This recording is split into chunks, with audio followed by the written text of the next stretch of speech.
हरिओम. लाओत्सेचा ताओबोध. योगदास श्री जयगणेश जोशी यांचे प्रवचन. काम quietude. The highest perfection is like imperfection and its use is never impaired. The greatest abundance seems meager and its use will never fail. What is most straight appears devious. The greatest skill appears like clumsiness. The greatest eloquence seems like stuttering.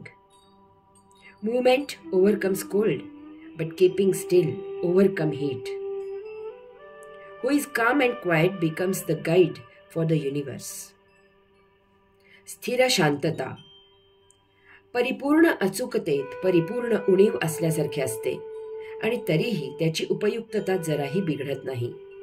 भरपूर विपुलता असलेले अपुरे असल्यासारखे असते आणि तरीही त्याच्या उपयुक्ततेत कधीही अपयश येत नाही. जे सरळ सोट असते ते वाकडे तिकडे वाटते. सर्वोत्कृष्ट कौशल्य अडमुठे वाटते. फरडे वक्तृत्व तोत्रे वाटते. हालचाल थंडी उडवते आणि स्तब्ध बसले की गरमी कमी होते. जो स्थिर आणि प्रशांत असतो तो विश्वाचा मार्गदर्शक होतो. आत्यंतिकेतील समानता. लाओत्से सांगतो की परिपूर्ण अचूकतेत परिपूर्ण उणीव असल्यासारखे असते आणि तरीही त्याची उपयुक्तता जराही बिघडत नाही. भरपूर विपुलता असलेले अपुरे असल्यासारखे असते आणि तरीही त्याच्या उपयुक्ततेत कधीही अपयश येत नाही. आत्यंतिक विरुद्ध टोकाच्या दोन गोष्टीत एक विलक्षण साम्य असते. हा आध्यात्मिक नियम आहे. हे वैश्विक सत्य आहे. जन्म आणि मृत्यू या आत्यंतिक विरुद्ध गोष्टी आहेत. परंतु आपण जन्माआधी जे असतो तेच आपण मृत्यूनंतर असतो. याच कारणास्तव भगवान आद्य श्री शंकराचार्य या मधल्या काळाला भास असे म्हणतात. ते सांगतात की ब्रह्म सत्या जगत मिथ्या, म्हणजे सर्वाच्या अतीत असलेले ब्रह्म हेच केवळ सत्य आहे. बाकी सर्व ही सृष्टी, हे भौतिक वस्तुजगत आभास आहे. आपण जन्माआधी आणि मृत्यूनंतर आत्मावस्थेत असतो तेच सत्य आहे. जन्म आणि मृत्यू या मधल्या काळात आपण तात्पुरता सृष्टीलेला अवलोकन करण्यापुरता देह धारण केलेला असतो. ते आपले सत्य स्वरूप नाही.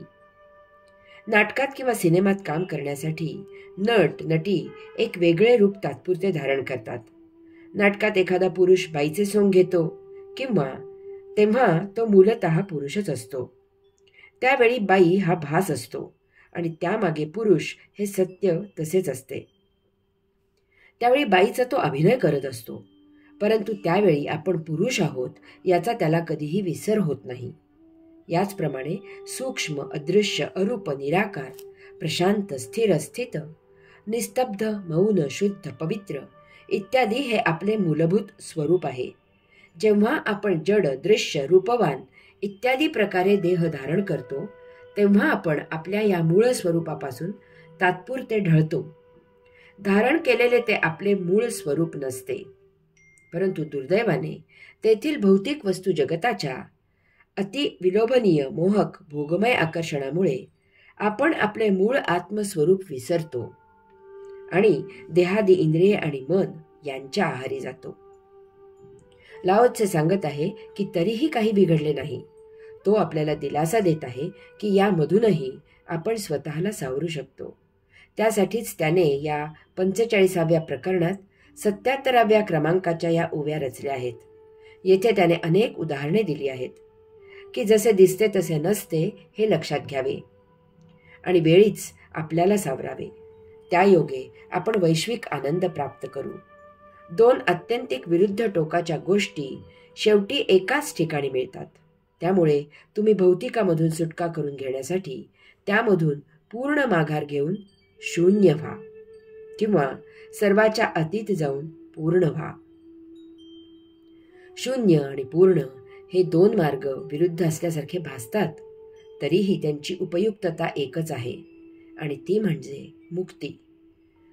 शून्यात तुम्ही सर्वस्वाच्या अलीकडे प्रशांत मौन राहता आणि पूर्णात तुम्ही सर्वस्वाच्या पलीकडे प्रशांत मौन राहता.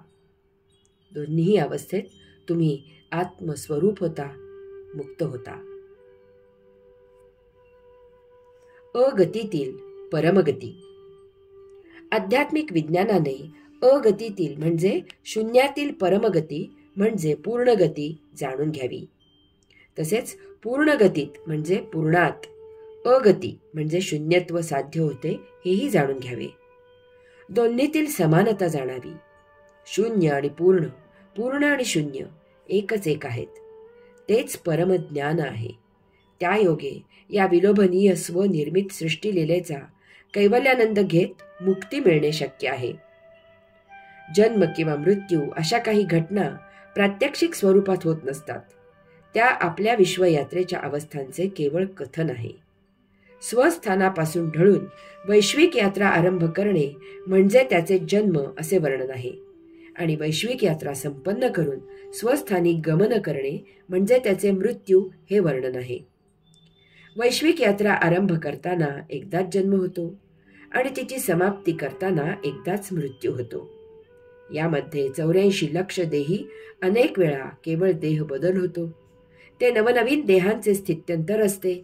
तेथे जन्म मृत्यू नसतो. यामुळे जेथून शून्य म्हणून आरंभ होतो तेथेच पूर्ण म्हणून समाप्ती होते. याचा अर्थ शून्य या अगतीत पूर्ण ही परमगती असते. यामुळे प्रश्न निर्माण होतो की शून्य अगतीतून गती कशी घेतली जाते, हे कसे शक्य आहे आणि पूर्णत्व असेल तर परमगती घ्यायचे कारण काय आहे. अगती आणि परमगती यामध्ये प्रगती असायचे कारण काय. मूलतः ब्रह्मात परमगती होती, परंतु ती तेथे नुसतीच उपस्थित होती. त्यामुळे तिचे शून्य अगती असे वर्णन केले गेले. वास्तवात ती परमगतीचीच शून्यावस्था होती. उदाहरणार्थ एखादा महाकाय पैलवान काहीही न करता नुसताच झोपून असावा, त्याची ती अवस्था शून्यवतच आहे. ब्रह्मात परमपूर्ण गती अशीच नुसतीच होती, परंतु ते विश्व चैतन्य असल्यामुळे यथाकाळी तिच्यामधून ओम असा दिव्य महाध्वनी होऊन हे विश्व निर्माण झाले. शून्यातून पूर्णत्व प्रगट झाले. या सुंदर विश्वाचा आस्वाद घेण्यासाठी या जड विश्वात परमात्म्याने जडदेहाच्या माध्यमातून प्रवेश केला. येथे देहाचा जन्म झाला आणि विश्वलीला अनुभवायला सुरुवात झाली. विश्व इतके विविधतेने आणि वैचित्र्याने नटलेले आहे की तिचे अवलोकन करायला एकाच प्रकारचा देह अपुरा ठरू लागला. त्यासाठी 84 लक्ष विविध प्रकारचे देह धारण केले गेले. एकामागून एक अशी देहाची विविध स्थित्यंतरे होत गेली. आपण अन्न अनेक प्रकारच्या चवीढवीने खातो, तसेच हे आहे. विश्व इतके विविधतेने नटलेले आहे की त्याचा आस्वाद घ्यायला अनेक विविध प्रकारचे देह धारण केले गेले. यात मृत्यू हा भाव नाही आणि त्यामुळे जन्म हाही भाव नाही. ही देहाची उत्क्रांती आहे, स्थित्यंतर आहे. जरी पूर्णत्व असले तरी विविधता आणि वैचित्र्य हे असल्यामुळे येथील वस्तू जगतातही स्थित्यंतरे होतात. नित्य क्षणी बदल होत असतात. मूळ परमशक्ती एकच एक आहे, त्यातच हे बदल होतात. त्याला प्रगती असे म्हटले गेले. हा पूर्णत्वात बदल नाही. जसे तांदूळ एकच एक आहे, परंतु आपण अनेक प्रकारचे भात शिजवतो, तसेच विविध वस्तू जगत आहे. मूलतः पूर्णत्व अबाधितच आहे. हरि ओम.